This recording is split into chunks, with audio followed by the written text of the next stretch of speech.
بسم اللہ الرحمن الرحیم۔ ناظرین کرام، 1974 جماعت احمدیہ کی تاریخ میں ایک سنگ میل کی حیثیت رکھتا ہے۔ اس سال علماء سو نے جماعت کے خلاف طے شدہ منصوبے کے مطابق ہنگامے کروائے، احمدیوں کا معاشی اور اقتصادی بائیکاٹ کیا گیا، مکان جلائے گئے، اموال لوٹ لیے گئے، جائیدادیں تباہ کر دی گئیں، سینکڑوں احمدیوں کو بے گھر ہونا پڑا اور بہت سے احمدیوں نے اپنی جانوں کے نذرانے پیش کیے۔ اس شرپسند گروہ کی پشت پناہی بعض بین الاقوامی طاقتوں کی سرپرستی میں حکومت وقت کر رہی تھی اور جماعت احمدیہ کو صفحہ ہستی سے مٹا دینے کی تحریک پورے زور سے چلائی جا رہی تھی۔ لیکن اس تکلیف دہ تصویر کا نیر تاباں کی طرح چمکتا ہوا ایک اہم اور حسین رخ یہ بھی ہے کہ خدا تعالیٰ نے محض اپنے فضل سے خوف کی حالت کو امن میں بدلا اور خلافت حقہ کے ذریعے تمکنت دین کا مظاہرہ پوری شان کے ساتھ ہوا اور جماعت احمدیہ ترقیات کے ایک نئے دور میں داخل ہو گئی۔ سلسلہ احمدیہ کی تاریخ کا یہ پہلا واقعہ تھا کہ خلیفہ وقت نے بنفس نفیس ایک ایسے ایوان میں اتمام حجت فرمائی جس میں اس وقت کے چوٹی کے لیڈر شامل تھے۔ ہماری مراد قومی اسمبلی 1974 سے ہے، جس میں سیدنا حضرت خلیفۃ المسیح الثالث رحمہ اللہ تعالی حکومت وقت کے حکم پر پیش ہوئے اور جماعت احمدیہ کا موقف اور جماعت کے بارے میں اٹھائے جانے والے سوالات کے نہایت شاندار جواب اپنی زبان مبارک سے سیاسی اور مذہبی جماعتوں کے سربراہوردہ شخصیات کے سامنے مرحمت فرمائے اور اس طرح دین حق کا پیغام ہر مکتبہ فکر تک پوری وضاحت کے ساتھ پہنچ گیا۔ بہت سے ذہنوں میں یہ سوال پیدا ہوتا ہے کہ 1974 کی اسمبلی میں کیا پیش ہوا، کون کون سے سوالات اٹھائے گئے، حضور نے ان کے کیا جواب ارشاد کیے، کیا فیصلہ دیا گیا، سیاسی اور مذہبی لیڈروں کے اس فیصلے کے بارے میں کیا تاثرات تھے، وغیرہ وغیرہ۔ قومی اسمبلی میں سیدنا حضرت خلیفۃ المسیح الثالث کی معیت میں جماعت احمدیہ کے نمائندہ وفد میں 4 دیگر بزرگان بھی شریک تھے۔ ان میں سے ایک مورخ احمدیت مکرم و محترم مولانا دوست محمد صاحب شاہد ہیں، جو بفضل تعالیٰ اب بھی خدمت سلسلہ کی توفیق پا رہے ہیں۔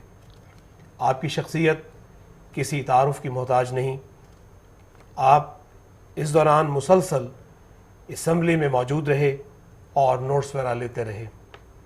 اس طرح آپ کارروائی کے چشمدید راوی ہیں۔ 1974 کے حالات کے حوالے سے ہم نے انہیں تشریف لانے کی درخواست کی ہے۔ ہم یقین رکھتے ہیں کہ مکرم مولانا صاحب کی زبان سے یہ روح پرور تفصیلات احباب جماعت کے ایمانوں میں اضافے کا باعث ہوں گی۔ ناظرین کرام، خاکسار زیادہ دیر آپ کے اور محترم مولانا کے درمیان حائل نہیں رہنا چاہتا۔ آئیے مولانا صاحب سے گفتگو شروع کرتے ہیں۔ اس گفتگو میں میرے ساتھ شریک ہیں مکرم حافظ محمد نصر اللہ صاحب، مربی سلسلہ اور محتمم تعلیم خدام الاحمدیہ پاکستان۔ مکرم مولانا صاحب، ہم آپ کو اپنے اسٹوڈیوز میں تشریف لانے پر خوش آمدید کہتے ہیں۔ جزاکم اللہ۔ قبل اس کے کہ ہم سوالات کا سلسلہ شروع کریں، آغاز میں آپ کچھ فرمانا چاہیں گے؟ جی۔ اشہد ان لا الہ الا اللہ وحدہ لا شریک لہ، اشہد ان لا الہ الا اللہ وحدہ لا شریک لہ، واشہد ان محمدا عبدہ ورسولہ، ان اللہ وملائکتہ یصلون علی النبی یا ایھا الذین آمنوا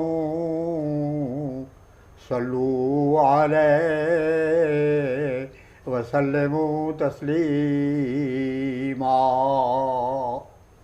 اللہم صل علی سیدنا و مولانا محمد وعلی آل سیدنا و مولانا محمد وبارک وسلم انک حمید مجید۔ ہمارے دین کا قصوں پہ ہی مدار نہیں، نشان ساتھ ہیں اتنے کہ کچھ شمار نہیں۔ سیدنا حضرت اقدس مسیح موعود علیہ الصلاۃ والسلام کے درخت وجود کی سرسبز شاخوں اور شمع خلافت کے پروانوں، السلام علیکم ورحمۃ اللہ وبرکاتہ۔ وعلیکم السلام ورحمۃ اللہ۔ خاکسار خلافت احمدیہ کا ادنیٰ ترین خادم ہے، اور میرا دل، میری روح، بلکہ جسم کا ذرہ ذرہ اس تصور ہی سے اللہ جل شانہ کی حمد و ثنا سے بحر ذخار کی طرح ٹھاٹھے مار رہا ہے کہ اس نے ماض اپنے فضل و کرم اور سیدنا و امامنا و مرشدنا حضرت خلیفۃ المسیح الثالث کی کفش برداری اور ذرا نوازی کے طفیل اپنے محبوب وطن پاکستان کے چوٹی کے دانشوروں اور مذہبی اور سیاسی رہنماؤں کی رہبر کمیٹی کے اجلاسوں میں مسلسل 13 روز تک شرکت کا سنہری موقع میسر آیا۔ خدا تعالیٰ کا لاکھ لاکھ شکر ہے کہ یہ آج سے بتوفیق ہی تعالیٰ امام عالی مقام حضرت خلیفۃ المسیح الخامس ایدہ اللہ تعالیٰ بنصر العزیز کی ذرا نوازیوں اور دعاؤں کی برکت سے رہبر کمیٹی کے 13 تاریخی اجلاسوں سے متعلق عینی شاہد کی حیثیت سے جیسا کہ محترم ڈاکٹر صاحب نے ابھی فرمایا ہے، اپنے مشاہدات اور تاثرات تفصیلی رنگ میں پیش کرنے کی توفیق پا رہا ہے۔ سیدنا حضرت مسیح موعود کا ایک عارفانہ شعر ہے، اگر ہر بال ہو جائے سخنور تو پھر بھی شکر ہے امکان سے باہر۔ انشاءاللہ یہ عاجز بے توفیق تعالیٰ آخری نشستوں میں دستاویزی حقائق سے یہ بھی ثابت کرے گا کہ اسمبلی 1974 کا ہر اجلاس قرآنی آیت وَلَيُمَكِّنَنَّ لَهُمْ دِينَهُمُ الَّذِي ارْتَضَىٰ لَهُمْ کی عملی تصویر اور ایمان افروز نظارے کا حامل تھا، جس کے نتیجہ میں کل عالم نے قرآن اور حدیث رسول اور مسیح الزمان حضرت بانی سلسلہ احمدیہ اور آپ کے مقدس خلفاء کی حیرت انگیز پیشگوئیوں کی تجلیات کا ظہور اپنی آنکھوں سے اخباروں، ریڈیو اور پریس کے ذریعے دیکھا، اور ہمارے نبی، نبیوں کے سردار، نبیوں کے شہنشاہ، نبیوں کے فخر، خاتم النبیین، خاتم المومنین، خاتم العارفین کی صداقت کے سورج چڑھ گئے۔ مصطفیٰ پر تیرا بے حد و سلام اور رحمت، اس سے یہ نور لیا، بار فضایا ہم نے۔ قبل اس کے کہ سوال و جواب سے آج کی پہلی نشست کا آغاز ہو، تاریخ کے ادنا طالب علم کی حیثیت سے آپ حضرات کو یہ بتانا ضروری ہے کہ جیسا کہ آپ نے حضرت مسیح موعود اور خلفائے احمدیت میں بڑی وضاحت سے مطالعہ فرمایا ہوگا کہ قرآن مجید آسمانی علوم کا ایک جامع اور آخری انسائکلوپیڈیا ہے جس میں بے شمار علوم موجود ہیں، اور ان علوم میں تاریخ بھی سر فہرست نظر آتی ہے۔ قرآن کا اعجاز نشان یہ ہے کہ اس نے تاریخ کے سنہری اصول بیان کیے۔ قرآن نام ہے ہمارے آقا محمد عربی صلی اللہ علیہ وسلم کی لائی شریعت قرآن مجید کا۔ قرآن مجید میں سب سے بڑا اصول تاریخ کا یہ رکھا گیا ہے قولوا قولا سدیدا۔ یہ سورہ احزاب آیت 71 میں ہے۔ پھر فرمایا کونوا قوامین للہ بالقسط۔ اے تاریخ لکھنے والوں، تاریخ پر غور کرنے والوں، تاریخ پر ریسرچ کرنے والوں، یاد رکھو کہ عدل اور انصاف کے پرچم کو کھڑا کرو۔ ولا یجرمنکم شنآن قوم۔ فرمایا کسی قوم، کسی طائفہ، کسی ملک کی دشمنی اور اختلاف نظریہ تمہیں عدل سے برگشتہ کرنے کا مجھے نہ بنے۔ اعدلوا واقربوا للتقوی۔ فرمایا تاریخ لکھنے بیٹھے ہو تو تقوی کے ساتھ لکھنا، اور یہی خدا کو پسند ہے۔ قرآن یہی کہتا ہے کہ خدا تعالیٰ سچوں کو پسند کرتا ہے، اور فرمایا کونوا مع الصادقین، سچوں کے ساتھ ہو۔ اس کے معنی یہ بھی ہیں کہ تاریخ بھی سچی لکھو اور پھر اسی کو اپنے دل میں جگہ دو اور سینے میں بساؤ جو کہ حقیقت پر مبنی ہو۔ مگر افسوس پچھلی صدیوں سے بالخصوص بر صغیر کے چوٹی کے مذہبی رہنماؤں نے مسلمانان عالم کے دل میں یہ انتہائی خطرناک عقیدہ نقش کر دیا ہے اپنی کتابوں اور اپنے خطبوں، تقریروں اور اپنے عمل کے ذریعے سے کہ احیاء حق کے لیے جھوٹ کا بولنا محض جائز ہی نہیں بلکہ بعض کا واجب بھی ہو جاتا ہے، اور اس حد تک واجب ہے کہ جب وجوب کی حد تک جھوٹ کا بولنا حق و صداقت کی اشاعت کے لیے ضروری ہو جائے تو پھر سفید جھوٹ بولنا چاہیے، تاکہ سننے والا یہ وہم و گمان ہی نہ کر سکے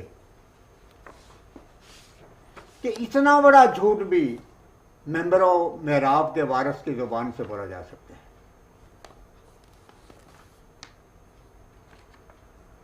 چنانچہ آپ دیکھیں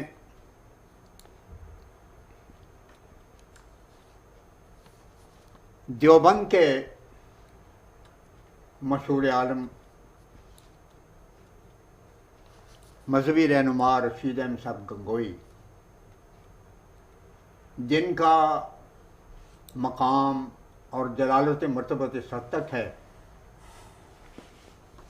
کہ مولوی محمود الحسن صاحب اسیر مالٹا نے ان کی وفات پر جو مرثیہ کہا اس میں ان کو بانی اسلام کا ثانی تک قرار دیے۔ تو جناب گنگوئی صاحب نے اپنے فتاویٰ میں لکھا ہے کہ احیاء حق کے لیے جھوٹ کا بولنا جائز ہے، تا حد امکان تاریخ سے کام لے، اگر ناچار ہو تو کذب سری استعمال کرے۔ یہی نقطہ نگاہ سید حسین احمد صاحب مدنی کا ہے جو انہوں نے نقش حیات میں بیان کیا ہے۔ بانی جماعت اسلامی سید ابوالعلا صاحب مودودی نے ترجمان القرآن مئی 1958 میں کھلے لفظوں میں اس کی تائید کی ہے اور کہا ہے کہ یہ غلط ہے کہ ہر موقع پر سچائی پر عمل کرنا چاہیے، بعض کا جھوٹ بولنا واجب ہے۔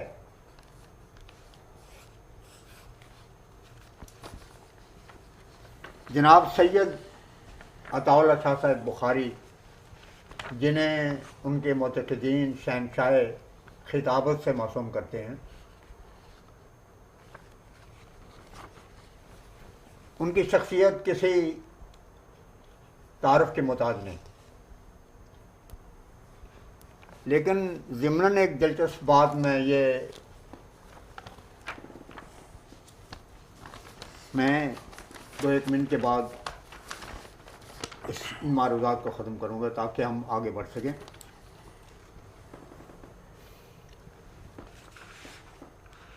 مجاہد الحسینی صاحب نے ایک کتاب لکھی ہے فرمودات بخاری،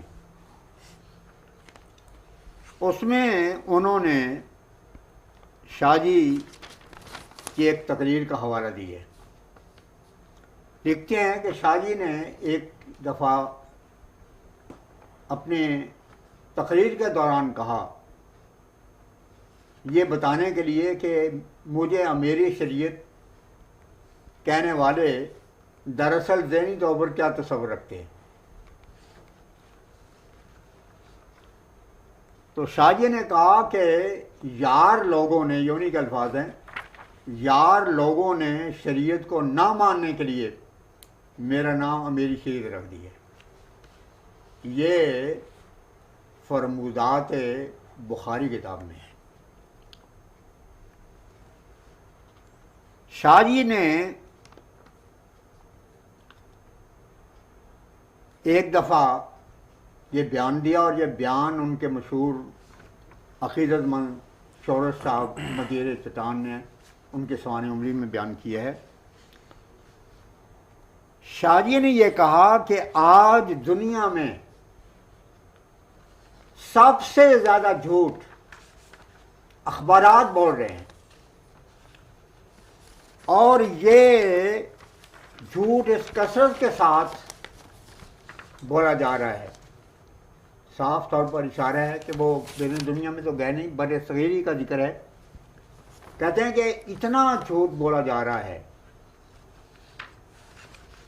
کہ اگر وہ ہمالیہ پہاڑ کے اوپر ڈال دیا جائے تو پورا ہمالیہ دھنس جائے زمین میں۔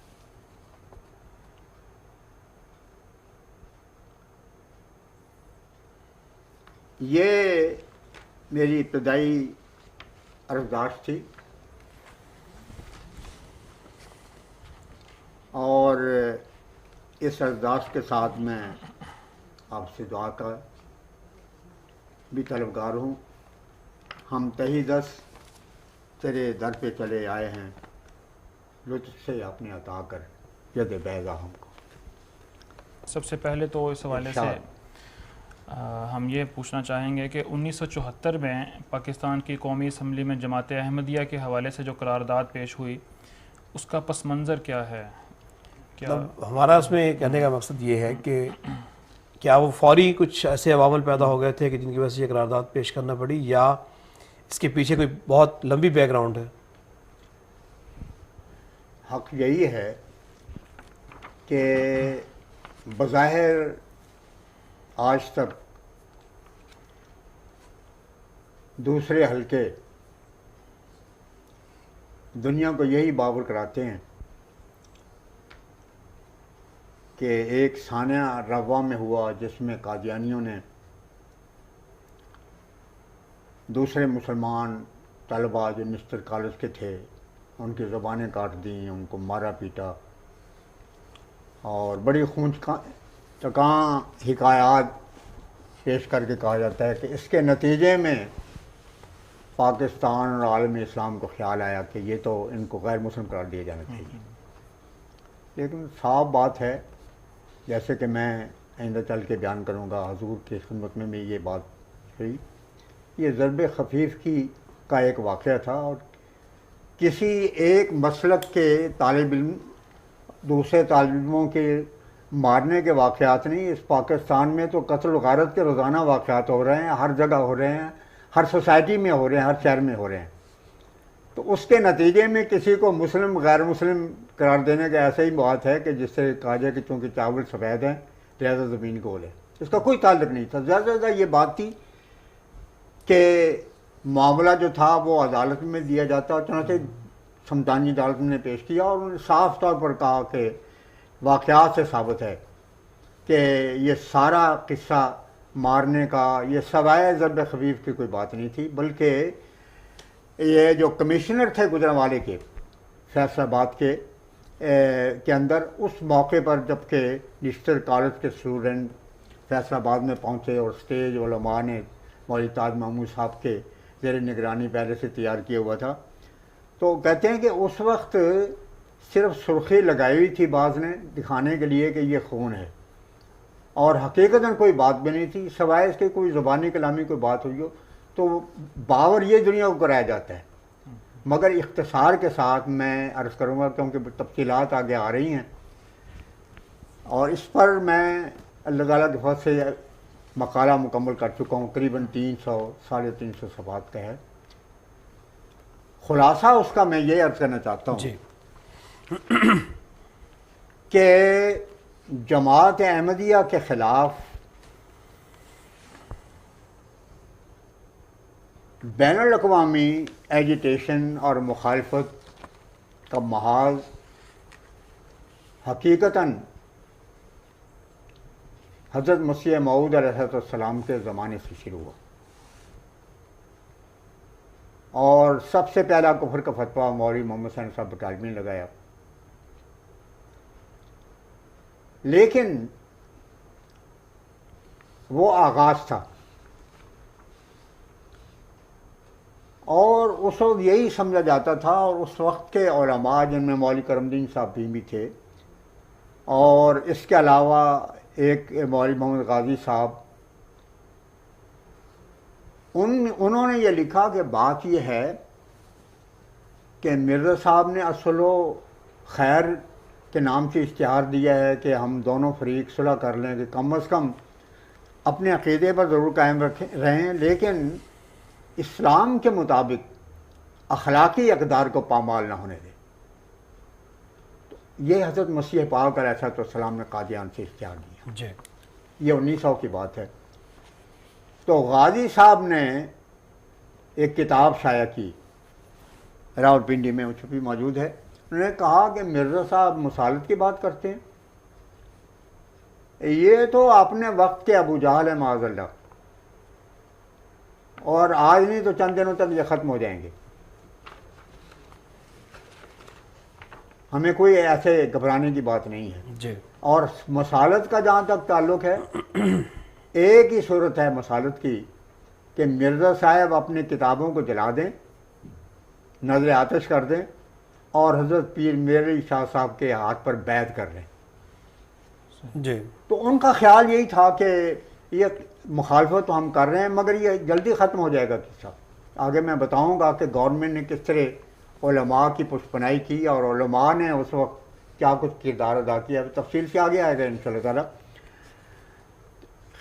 خلافت اولیٰ کے زمانے میں جماعت کو خلافت کے نظام کے استحکام کے لیے حضرت خلیفہ اول کی زیر قیادت اپنی پوری طاقت صرف کرنی پڑی. اور اس دوران بلکہ مسیح موعود کی وفات پر مولانا ثناء اللہ صاحب جیسے عالم دین نے لکھا کہ مرزا صاحب تو فوت ہو گئے ہیں، اس لیے یہ جو مدرسہ احمدیہ بنانے کا قصہ ہے اس کو ختم کرو، یہ ہمارے کام آئے گا. اور میں یہ کہتا ہوں کہ تمام دنیا کے مسلمان مرزا کی کتابوں کو جلا دیں، اور آئندہ کوئی مورخ بھی ذکر نہ کرے. تاریخ احمدیت میں نے اس کی تفصیل دی ہے. اور حسن نظامی صاحب سجادہ نشین نظام الدین اولیاء نے یہ کہا کہ میر صاحب جیسے عالم دین تو فوت ہو گئے، اب احمدیوں کو چاہیے کہ ہمارے ساتھ مل جائے. تو وہ دور اس طرح ختم ہوا. جی. اللہ تعالیٰ نے جب حضرت خلیفۃ المسیح ثانی رحم اللہ تعالیٰ کو تاج خلافت پہنایا، جی. تو اپنے بھی اور بیگانے بھی، اپنوں سے مراد عمائدین تھے جو حضرت خلیفۃ المسیح ثانی کو بچہ قرار دیتے تھے. تو اس وقت یہ صورت تھی. جی. وہ منظم مخالفت کا وہ جو رنگ تھا، اس میں بہت سی، اس میں نہ صرف یہ کہ کمی واقع ہوئی بلکہ یقین ہو گیا دشمن کو کہ اب خلیفہ اول کے فوت ہونے کے بعد، اور جب کہ اندرونی کشمکش عروج تک پہنچ گئی ہے اور قیادت اور خلافت کے منصب پر آنے والا ایک بچہ ہے، 10ویں جماعت پاس بھی نہیں ہے، تو اب ہمیں اتنا جوش کے ساتھ مخالفت کرنے کی کوئی بات نہیں. لیکن اس کے بعد جب اللہ تعالیٰ نے یکایک انقلاب پیدا کیا، دیکھیں اس زمانے میں ایسی حالت تھی کہ حضرت مصلح موعود نے دعا کی اس زمانے میں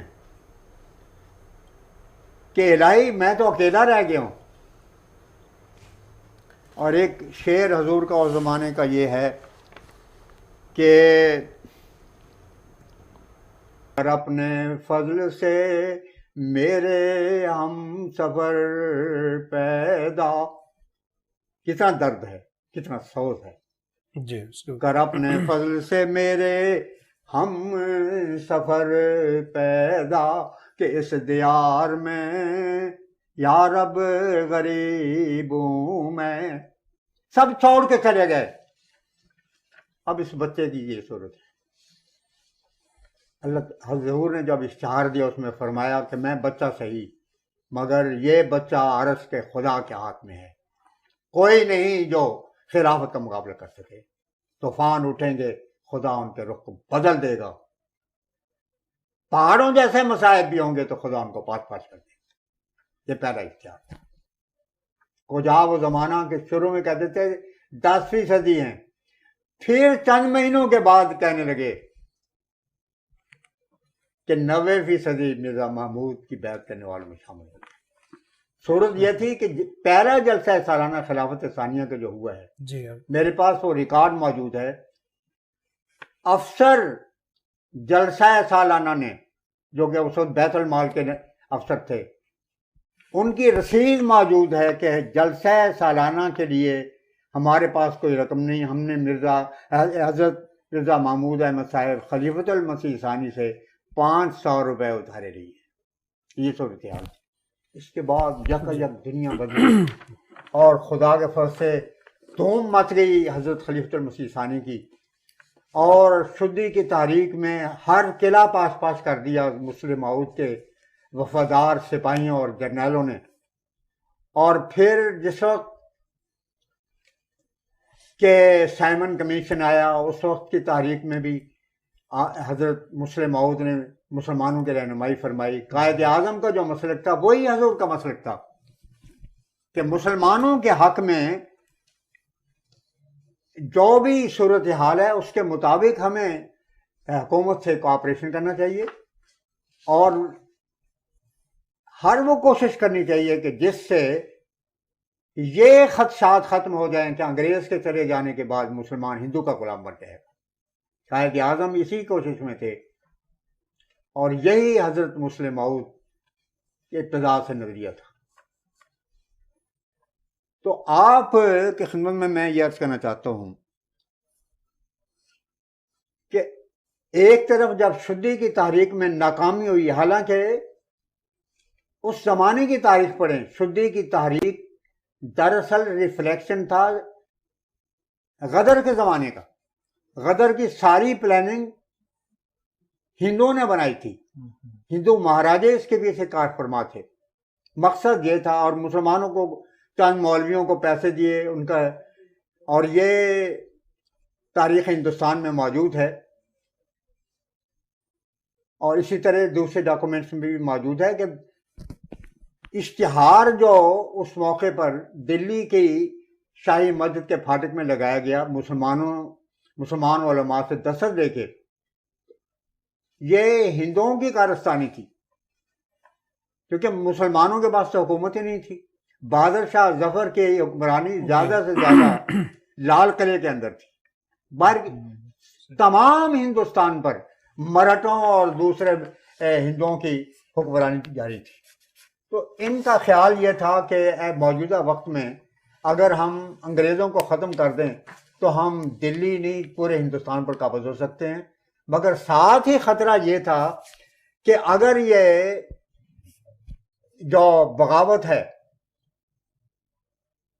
یہ ناکام ہو گئی تو پھر ہمیں کیا کرنا چاہیے، لازماً ہمیں اس کا خمیازہ بھگتنا چاہیے۔ تو اس قوم نے اس کا متبادل یہ سوچا کہ مسلمانوں کو ساتھ ملا کے ان کے علماء سے فتویٰ دلا کے یہ شائع کرایا جائے تاکہ اگر یہ ناکامی کی صورت پیدا ہو اور ایسٹ انڈیا کمپنی کی طرف سے ہمیں عدالت کے کٹہرے میں کھڑا ہونا پڑے تو ہم پیش کر سکیں کہ یہ تو دراصل ہم تو مہاراج آپ کے ساتھ تھے، یہ ساری کارستانی مسلمانوں کی تھی، جس کو جہاد سمجھ کے آئے تھے۔ اور میں آپ کو ضمناً یہ بتا دوں، میں اس میں تفصیل بیان کر چکا ہوں اور وہ اللہ کے فضل سے مکمل ہو چکی ہے 1974 کے بیک گراؤنڈ کے جو حصہ میں لکھا ہے کہ یہ دنیا کے لیے بالکل نئی چیز ہے کہ یہ ریبیلین جو تھی ایسٹ انڈیا کمپنی کی کے خلاف، اس معاملے میں ہندوؤں کو سب سے زیادہ تحریک جس شخص نے کیا وہ کارل مارکس تھا۔ کارل مارکس کی تحریریں، کارل مارکس اس وقت فیڈریک اینجلز کے ساتھ لندن میں تھا اور اس کا دفتر شکاگو میں تھا،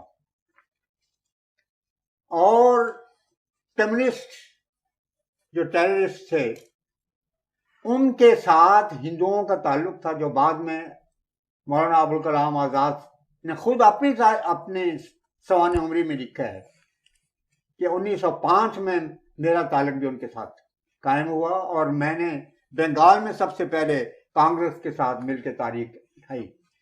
تو کارل مارکس نے یہ کہا تھا کہ یہ کتنا بڑا ظلم ہے کہ ایسٹ انڈیا کمپنی ہندوستان پر ظالمانہ طور پر قابض ہے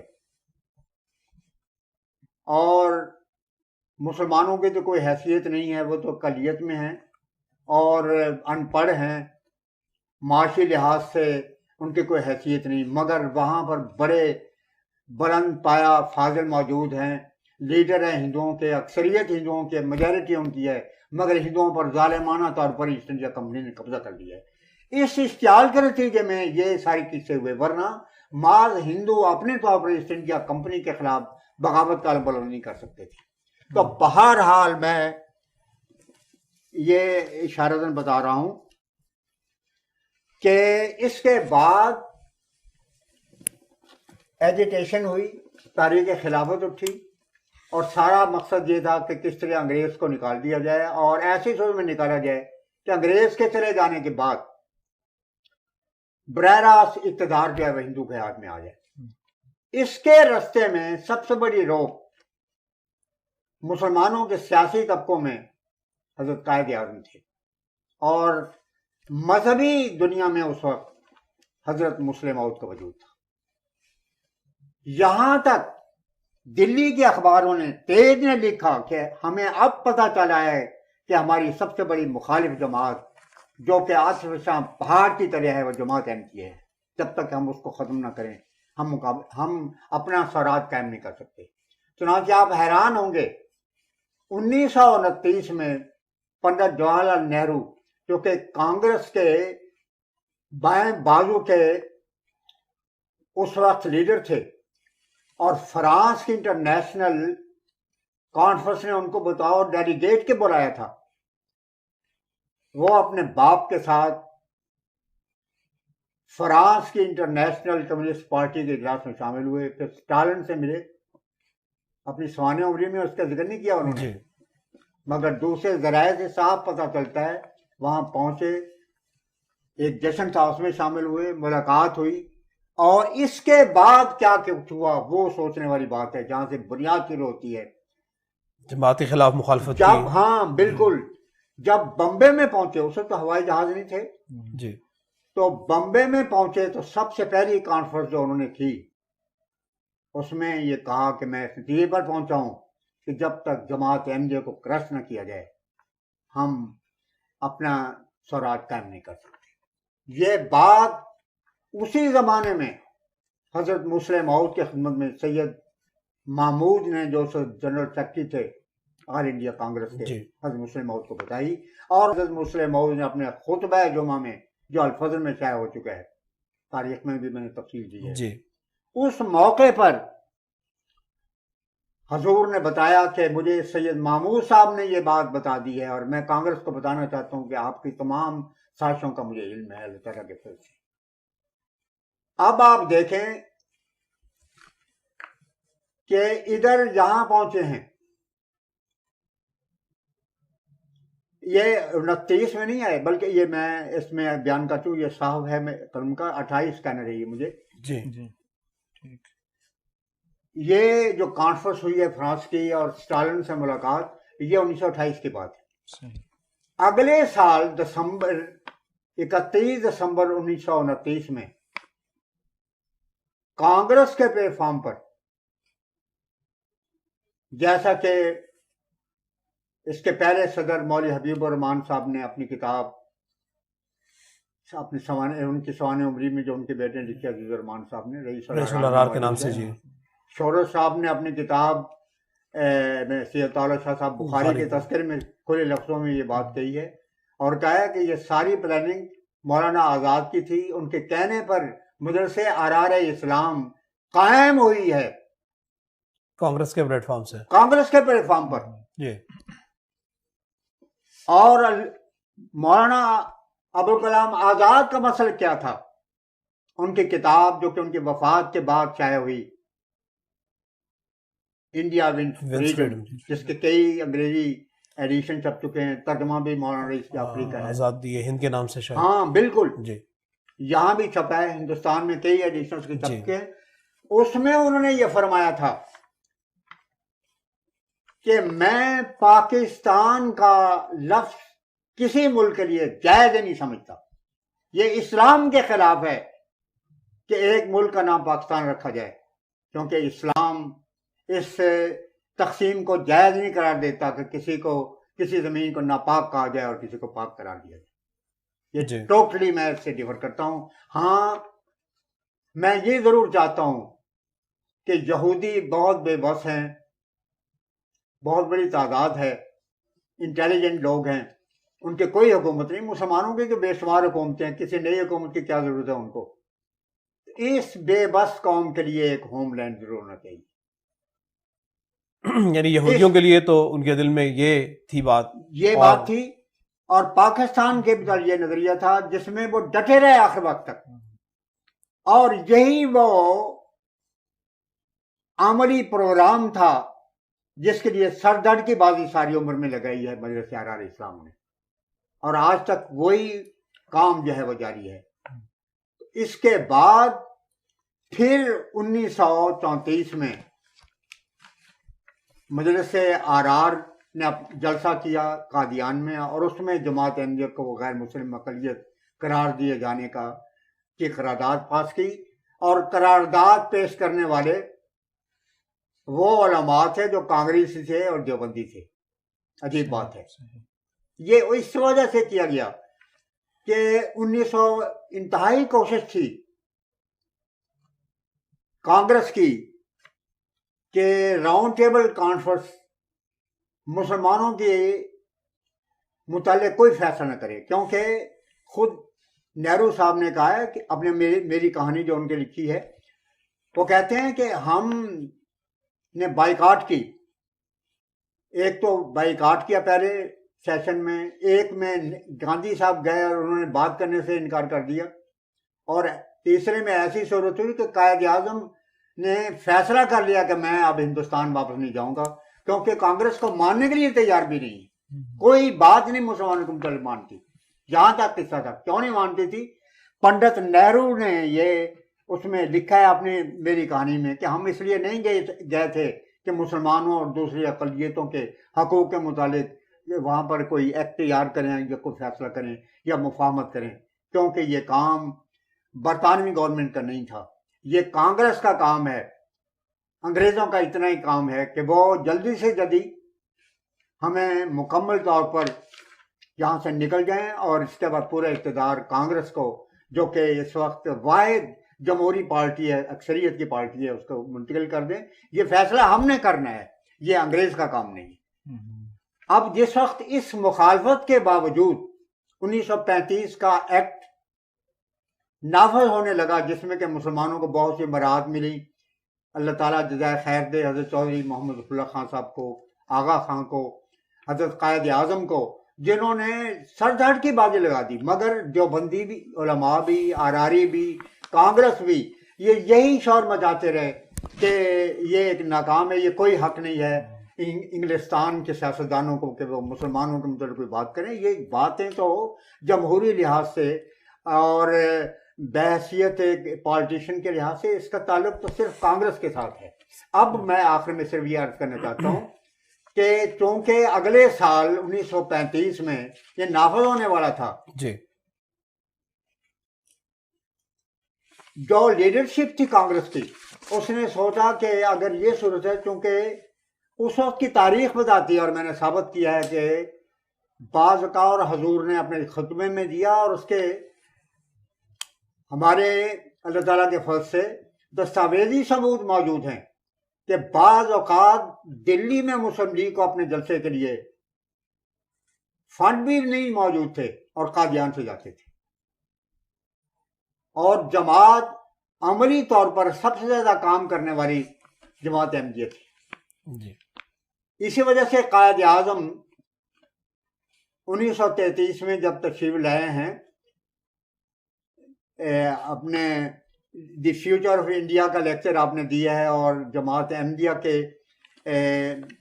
امام حضرت مسلم موعود کی تحریک سے آپ نے پھر دوبارہ ہندوستان آنے پر آمادگی ظاہر کی ہے، تو جی، آپ نے سب سے پہلے جو لیکچر دیا وہ مسجد احمدیہ، مسجد فضل لندن میں دیا تھا، اور اس کے اخبارات میں، اسٹیٹس مین میں موجود ہے، ہندوستان ٹائم میں موجود ہے، اس کے علاوہ انگلستان کا پریس اس میں صاف موجود ہے کہ قائد اعظم نے، اور دنیا حیران رہ گئی کہ جماعت احمدیہ کے مسجد میں آ کے تو انہوں نے یہ اعلان کیا ہے۔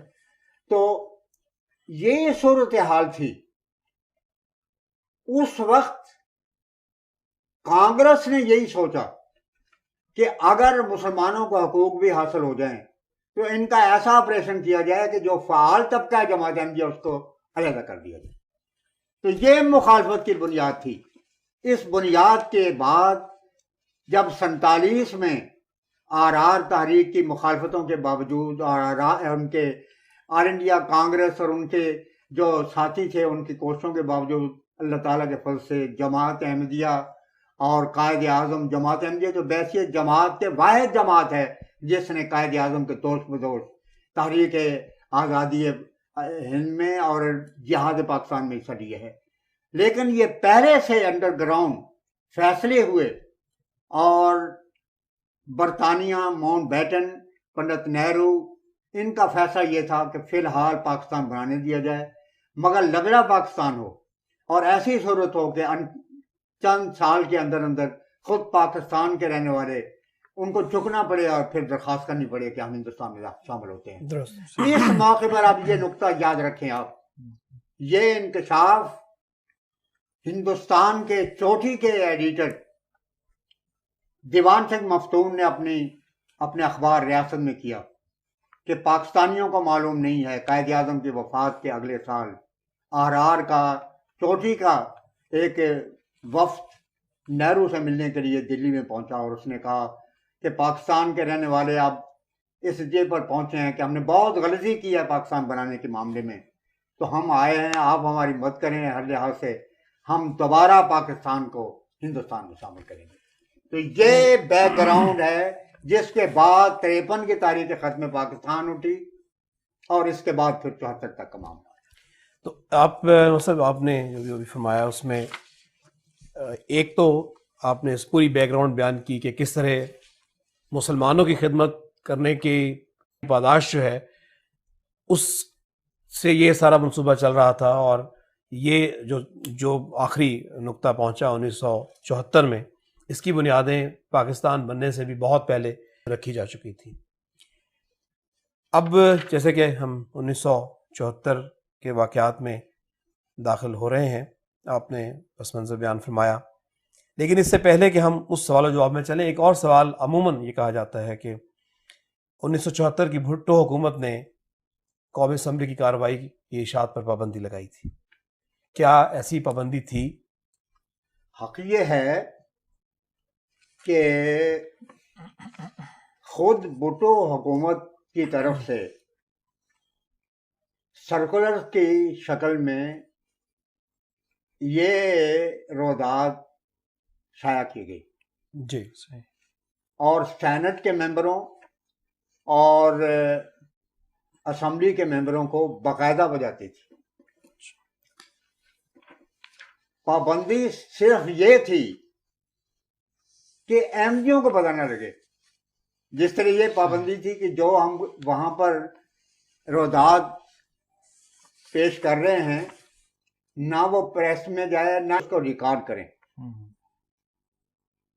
اسی طرح یہ جو شائع کی گئی وہ اس طریقے پر شائع کی گئی کہ اپنوں تک پہنچے اور احمدیوں کو خبر نہ ہو۔ مگر احمدیوں کی عظمت شان یہ دیکھیں کہ جب معذرنامہ کے متعلق بھٹو حکومت کی طرف سے درخواست کی گئی کہ آپ معذرنامہ بھجوائیں اور اس کے بعد ہم کراس کویسچن کریں گے، حضور نے یہ کتاب تاریخ انصار اللہ جو حضرت ڈاکٹر صاحب کی ابھی حال ہی میں منظر عام پر آئی ہے، میں نے کل اس کو دیکھا ہے، حضور سے پہلے کہا گیا کہ آپ بھجوائیں اور پھر ہم ایک بجائے اس کے کہ وہاں جرا کی جائے آپ ایک دن پہلے بھجوا دیا کریں، ہم آپ کو جواب دے دیا کریں گے۔ میں کوئی سلسلے کے لٹریچر کا حافظ نہیں ہوں، تو اس طرح بڑی آسانی کے ساتھ آپ کے سوالوں کا جواب آئے گا، لیکن انہوں نے کہا کہ نہیں، معذر نامہ بھی لکھ کے بھجوائیں اور پھر معذر نامہ کے ساتھ جو کتابیں ہیں وہ بھی ہمیں طے کر کے بھجوائیں اور اس کے بعد ہم کراس کویسچن کریں گے۔ اب آپ سے میں صرف یاد کرنا چاہتا ہوں کہ جماعت احمدیہ کی عظمت شان یہ تھی کہ معذر نامہ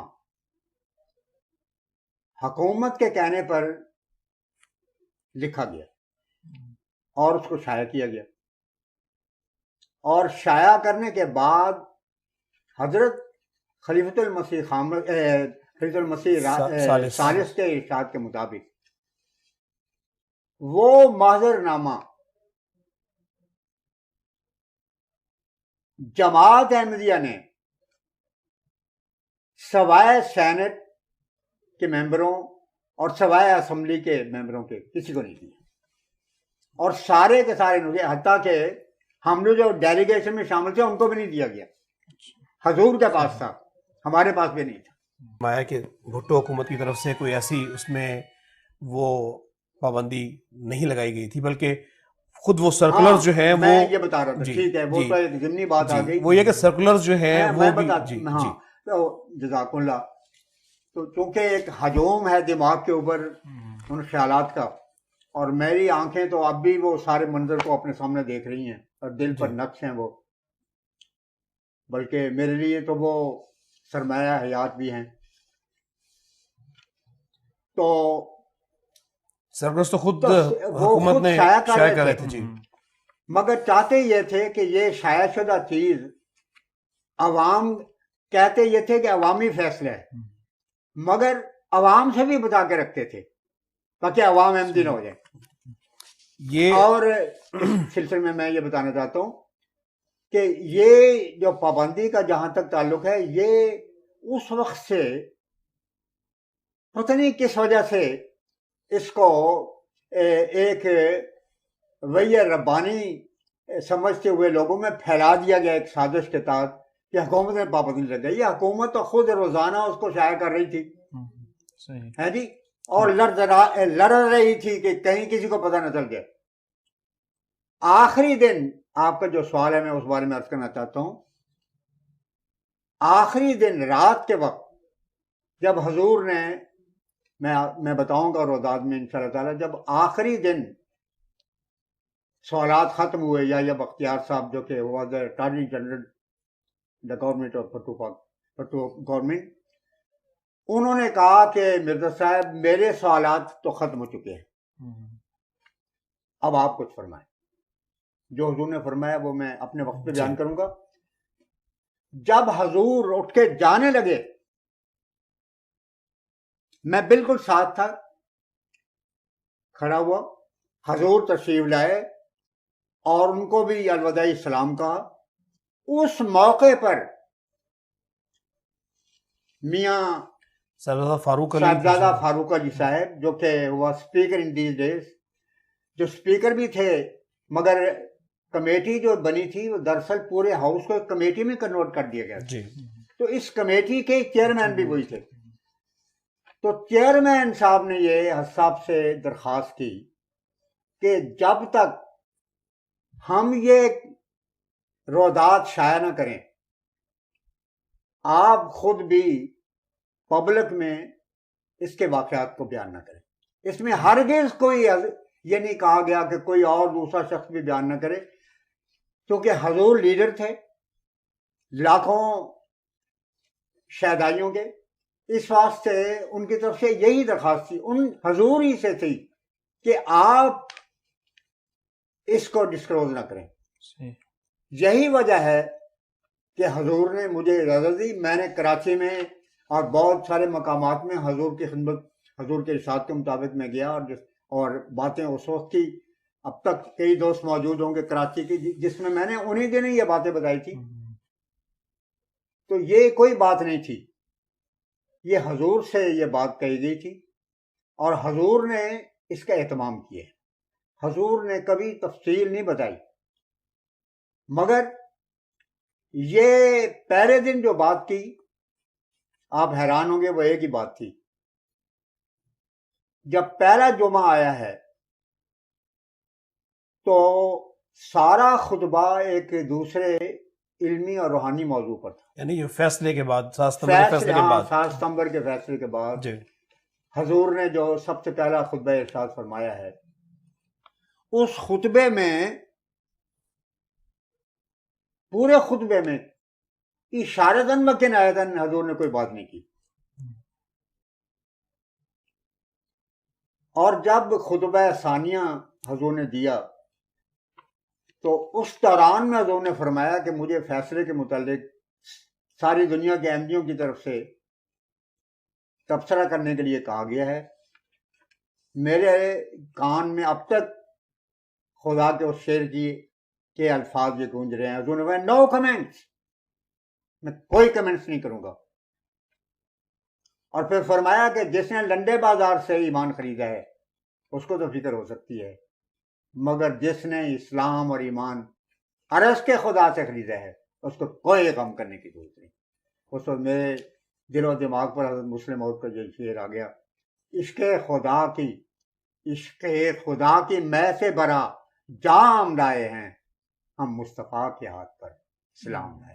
اور آپ نے بھی سرکولرز کے بات کی، یہ سرکولرز کل کتنے صفحات پر مشتمل تھا جو حکومت پاکستان کی طرف سے اراکین اسمبلی اور سینٹ کو دیا جا رہا تھا؟ یہ 1270 صفحات پر مشتمل ہے. اور کیا یہ سرکولر بعین ہی اسی گفتگو پر مشتمل ہے جو بات کی گئی وہاں ہے پہ؟ کہ یہ ایک ہے عجیب، حضرت مسلم موعود نے جو فرمایا تھا کہ ایک شخص اپنے آقا کے ساتھ جا رہا تھا، وہ اس کا مالک گھوڑے پر سوار تھا، گڑھا آیا تو وہ گر پڑا. اس نے آواز دی کہ مجھے اٹھا لو. اسی وقت اس نے جیب سے ملازمت کے جو شرائط تھے وہ پیش کیے کہ حضور اس میں یہ نہیں لکھا کہ جب آپ گر جائیں تو پھر آپ کو اٹھانا جو ہے وہ بھی میرے فرائض میں شامل ہے. تو یہ سارے کام for the purpose of law نہیں تھا، بلکہ اپنے اقتدار کی خاطر ہو رہا تھا. دنیا میں یہ ڈنڈورا پیٹنا تھا دراصل. اور حضرت ظفر اللہ خان صاحب نے بھی ریمارکس ایک دفعہ بیان کیے کہ حقیقت یہ تھی کہ پنڈت نہرو کے مرنے کے بعد بھٹو صاحب کے دل و دماغ پر یہ خواب تھا کہ اب مجھے ساؤتھ ایشیا کا لیڈر بننا چاہیے، اور وہ چاہتے تھے کہ یونانی مصری پہلا جو میرے عہد حکومت میں آئین اور کانسٹیٹیوشن تیار ہو وہ بالکل متفقہ اور متحدہ ہو۔ تو ہر بات وہ اس رنگ میں کرتے تھے۔ یہ چیز جو تھی وہ دنیا میں بتانے کے لیے کہ ہم ڈیموکریٹک پالیسی پر عمل کر رہے ہیں، تو بتانے کے لیے وہ لکھتے تھے، مگر ایک تو وہ بھی خلاصہ ہوتا تھا۔ ایک آپ اس کو پڑھیں تو حیرت آتی ہے، قرآن کی آیتیں اس میں غلط، حدیثیں غلط، مسیح موعود کے عبارتوں کی عبارتیں غلط، حالانکہ سوال کیا گیا اور جو اشتعال پیدا کرنے کے لیے فتنے برپا کیا گیا ان میں یہ بھی تھا کہ مرزائی جو ہیں وہ قرآن مجید میں تعریف کر رہے ہیں، لیکن آپ اگر دیکھیں تو قرآن کی آیتیں تک اس میں بدلی موجود تھی۔ کیوں؟ یہ صرف دنیا کو بتانا تھا کہ ہم اپنوں کو بتا رہے تھے کہ ہم آپ کا جو مقصد ہے احمدیت کے ختم کرنے کا ہم کس طرح پورا کر رہے ہیں، یہ ان کو بتانا مقصود تھا، عوام کو بتانے کی ضرورت نہیں تھی، کیونکہ عوام کی خاطر اور ان کے نام پر یہ کیا جا رہا تھا۔ تو یہ سارے آپ دیکھیں تو سینکڑوں غلطیاں آپ کو ملیں گی، اس واسطے اگر اسی شکل میں شائع کر دیا جائے تو دنیا کو پتہ چلے کہ اس کے لکھنے والے جو ہیں وہ قرآن کے مخالف تھے، حدیث کے مخالف تھے، اور بانی جماعت کے مخالف تھے۔ اور اس کے علاوہ جہاں تک میرے علم میں ہے وہ یہ کہ بہت سی جو اہم حضرت خلیفۃ المسیح ثالث رحمہ اللہ تعالیٰ نے جو حوالے پڑھے غیر احمدی بزرگوں کے، وہ بھی اس میں سے مکمل طور پہ غائب کر دیے گئے۔ دیکھیں 4 روز تک حضور نے جہاد کے مسئلے پر بحث کی ہے، جی، اور وہ چند صفحوں میں آ جاتے ہیں۔ یہ جو مختلف کتابیں شائع کی گئی ہیں، میں آپ کو یہ بتانا چاہتا ہوں ابھی اسی وقت پر بھی کہ دنیا میں یہودیوں نے تعریف کی اور ریکارڈ تعریف کی، قرآن مجید نے اس کو بتایا ہے، مگر میں آپ کو بتاتا ہوں کہ 20ویں صدی نہیں، میں کہتا ہوں کہ یہودیوں کی تاریخ میں بلکہ دنیا کی تاریخ میں اتنی بڑی تعریف نہیں کی گئی جو ان حالات کی اشاعت میں بعض حلقوں کی طرف سے کی گئی ہے۔ اس ساتھ صرف یہ تھا کہ یہ جو سرکولر تھے، یہ مفتی محمود صاحب جو دیوبندی مسئلے کے تھے، اور نورانی صاحب اور دوسرے ان تمام کو، یا پروفیسر غفور صاحب، ان سب کو تو باقاعدگی کے ساتھ یہ جارے تھے۔ ہمیں تو بتایا نہیں گیا اس بارے میں۔ میں نے بھی جو حاصل کیا ہے وہ حضرت چودھری انور حسین صاحب، اللہ تعالیٰ ان کو غریق رحمت فرمائے، ان کے اپنے ایک دوست تھے پیپلز پارٹی کے، جو کہ اس وقت پارلیمنٹ کے ممبر تھے، میں نے ان کے ذریعے سے حاصل کیا ہے۔ حضرت خلیفۃ المسیح رابع نے دوسرے ذرائع سے حاصل کیا ہے۔ تو یہ ساری چیزیں ان کے پاس موجود تھی۔ تو ان علماء نے ایک طرف تو یہ کہا کہ جی شاید یہ اس پر پابندی لگی ہوئی ہے، دوسری طرف یہ کیا کہ اسی دنیا کو تو پتہ نہیں ہے کہ یہ سرکولر موجود ہے۔ اب کوئی شخص بھی یہ 1270 صفحات کے سرکولر کو لے کے دیکھے تو اسے پتہ لگے گا کہ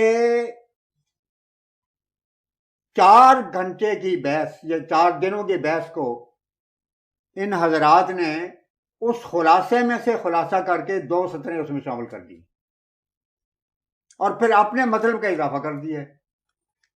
لیکن جہاں تک تعلق ہے اسمبلی کے فیصلے سے پہلے اٹارنی جنرل کی تقریر کا، وہ انہوں نے ڈاکٹر دے دیا، کیونکہ وہ ٹوٹلی جماعت کے خلاف تھی چیز۔ باقی سارے حصے میں ہر چیز کو مسخ کیا گیا۔ حالانکہ آپ دیکھیں بڑی مشہور بات ہے، یہ جو فل سٹاپ، سیمی کولن، پنکچویشن جو ہے، اس کا خیال رکھنے کے نتیجے میں مضمون ہی الٹ جاتا ہے۔ بڑی مشہور بات ہے، آپ اگر ایک باغ کے اوپر یہ لگائیں کہ روکو ڈیش مت جانے، اب اگر روکو کے بعد ڈیش کو omit کر دیں اور مت کے بعد اضافہ کریں تو کیا بنے گا؟ روکو مت جانے دو، مضمون بدل جاتا ہے.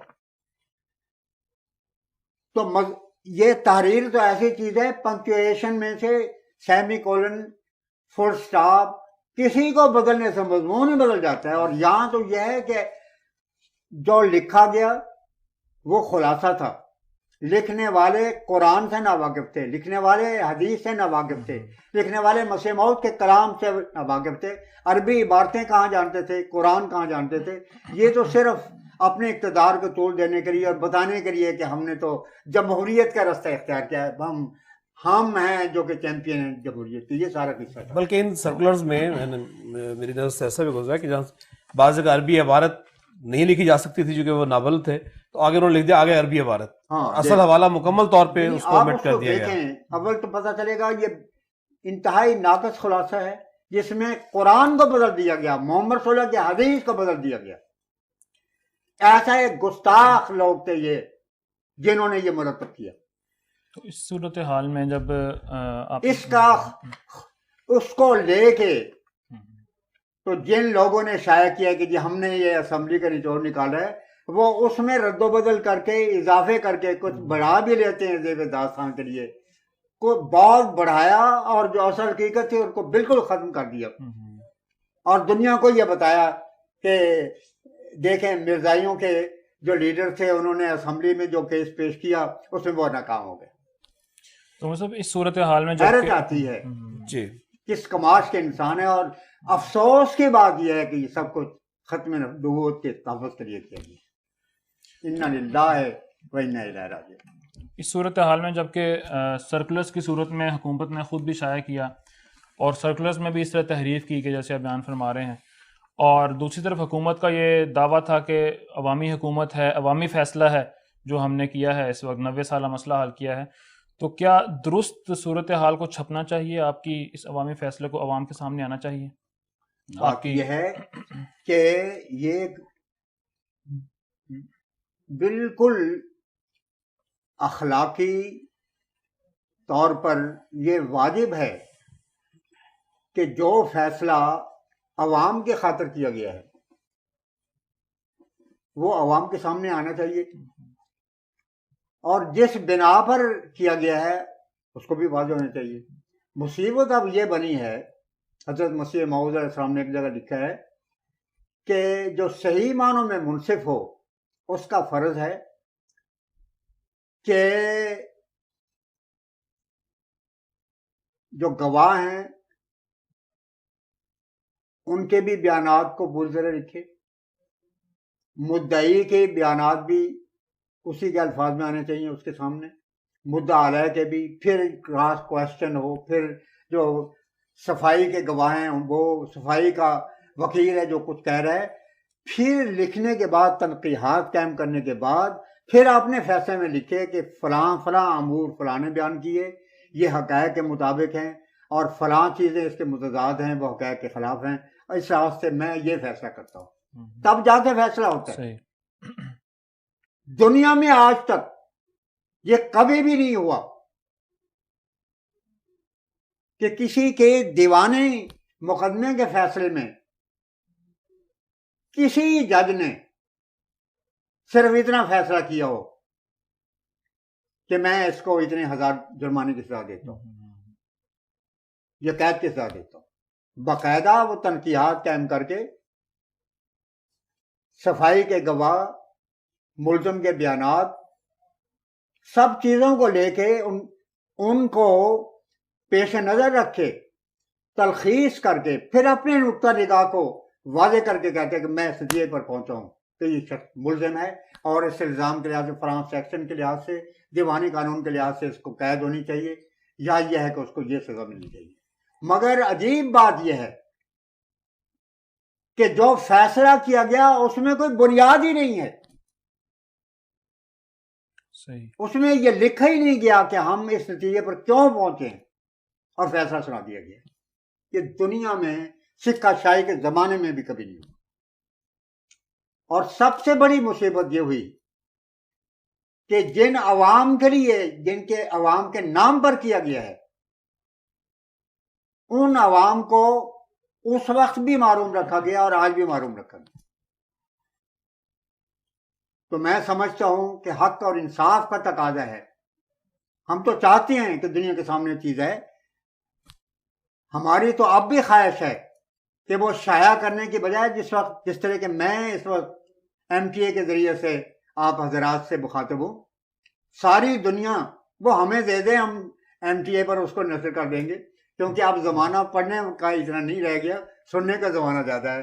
تو خدا کرے کہ وہ بھی دنیا کے سامنے آ جائے. مولانا میں آج کی نشست ختم کرنے سے پہلے آپ سے ایک اسی اصلاح سے ضمنی سوال کرنا چاہوں گا کہ 1974 میں جو کارروائی ہوئی وہ ان کیمرہ ہوئی، اور کیا اس کی ٹیپس وغیرہ یا ویڈیو ٹیپ یا آڈیو ٹیپ حکومت کے پاس موجود ہیں، اور کیا جماعت احمدیہ کو ایسا حق دیا گیا تھا کہ وہ بھی اس کو ریکارڈ کر سکیں؟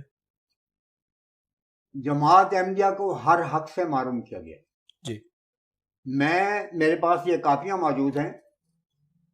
مجھے صرف یہ اجازت تھی کہ جو اعتراض کیا جائے وہ میں لکھوں، تاکہ حضور کی خدمت میں میں اس کے مطابق حوالے اور اصل کتابیں پیش کروں اور حضور اگلے دن اس کا جواب دیں. جی. اس کے سوا کسی قسم کا ریکارڈ کی ہمیں اجازت نہیں تھی. وہ ریکارڈ بھی انہوں نے کیا اور اپنے پاس رکھا. جی. پھر اس ایک اعلان کیا گیا بھٹو صاحب کے زمانے میں کہ ظفر انصاری صاحب کو مقرر کیا گیا ہے کہ اس کو دوبارہ صاف کر کے اور غلطیاں ٹھیک کر کے تو پھر اس کی اشاعت کا سامان کیا جائے. تو حضرت خلیفۃ المسیح ثالث نے مجھے ارشاد فرمایا کہ یہ چٹھی لکھی جائے اسپیکر کے نام کہ جماعت احمدیہ اس میں فریق ہے، اس واسطے یہ جب ریویژن کی جائے تو اس میں ہمارا نمائندہ بھی ہونا چاہیے. مگر آج تک اس کا کوئی جواب نہیں دیا گیا. تو یہ صورتحال ہے. دراصل مطلب اس کے پاس جو ہے وہ آڈیو کیسٹ جو کیسٹ تھیں اب ہیں یا نہیں ہیں، یہ تو اب اسمبلی کے رہنے والے جانتے ہیں. جی. کیونکہ مقصد تو عوام کے نام پر احمدیوں کے خلاف ایک نیا کلمہ بنا کے تو ملا کے ظلم و ستم کو قانونی تحفظ دینا تھا. اس کے ساتھ تو کوئی بات نہیں تھی. تو انہیں اس سے کیا دلچسپی ہو سکتی تھی کہ وہ قائم رہے نہ قائم رہے. بلکہ آپ حیران ہوں گے کہ جیسے میں نے اشارہ کیا آپ کے میں پہلے ہی بتایا ہے کہ معذر نامہ جب لکھا گیا تو ساتھ ہی یہ حکم تھا، یعنی ایسے انداز میں دیا گیا کہ گویا یہ صفائی کے طور پر ہمیں یہ پہلے سے سارے اختیارات دیے گئے ہیں کہ آپ اپنا کیس پیش کریں، اور ساتھ کہا کہ ہم اس کو دیکھیں گے، ہر کتاب اصل بھی ساتھ ملنی چاہیے. تو یعنی معذر نامے میں جس کتاب کا حوالہ دیا گیا ہے، کتاب کا حوالہ ہے، خواہ ایک سطر کا بھی ہے، جی، وہ بھی ساتھ رکھی جائے. اس کے علاوہ مسیح موعود کی کتابیں وہ بھی ہمیں دی جائے. یہ اسمبلی کی طرف سے مطالبہ تھا. حضرت مسیح موعود علیہ السلام کی کتابوں کا مکمل سیٹ حضرت مولانا عبد المالک خان صاحب نے نظارت کی طرف سے اسمبلی میں بھیجا. وہ انشاءاللہ مولانا ہم آپ سے، اور جہاں تک معذر نامے کے تعلق ہے، جی، 21 بنڈل میں نے وہ ساری کتابیں 2 ٹرنکوں کی شکل میں مولانا طاہر کریم صاحب کے ساتھ مل کے تو وہ جمع کرائیں. جب اسمبلی کے اجلاس ختم ہوئے، فیصلے ختم ہو گئے، تو ہم کتابیں لینے کے لیے گئے تو میں نے دیکھا کہ اس کے اوپر گرد و غبار پڑی ہوئی ہے، جالا لگا ہوا ہے. تو ہماری بات کو دیکھ کے جب ہم مسکرائے تو کہنے لگے مولانا اللہ کا فضل ہے کہ دیکھنے کی ضرورت ہی نہیں پیش آئی. تو جس قوم کے یہ حالت ہو وہ کیسٹ ہیں یعنی کیسٹ ہیں، یہ ان سے پوچھنا چاہیے. لیکن اصل بات یہ ہے کہ اس وقت بہرحال ٹیپ ریکارڈ تو کیا گیا تھا. ہاں اس وقت ضرور کیا گیا تھا. ہاں یہ بات میں جاننا چاہتا ہوں ایک کہ یہ ساری جو کارروائی ہے اس میں یہ بات ضرور یاد رکھیں. ایک تو میں پہلے بتا چکا ہوں، ایک شعر ضرور یاد رکھنا چاہیے. یہ اکبر الہبادی کا شعر ہے.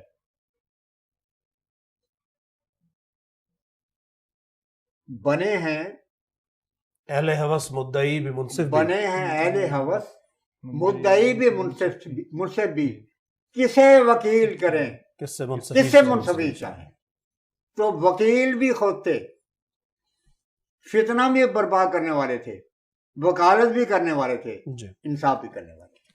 جزاکم اللہ مولانا. آج کی اس نشست کو اب ہم یہاں پہ ختم کرتے ہیں، اور ناظرین کرام اگلی نشست میں مولانا سے کارروائی کے متعلق تفصیلی سوالات ہوں گے اور پھر مولانا ان کے جوابات دیں گے. امید ہے کہ انشاءاللہ تعالی ہمارا یہ سلسلہ کچھ اور نشست تک جاری رہے گا. تب تک کے لیے خدا حافظ.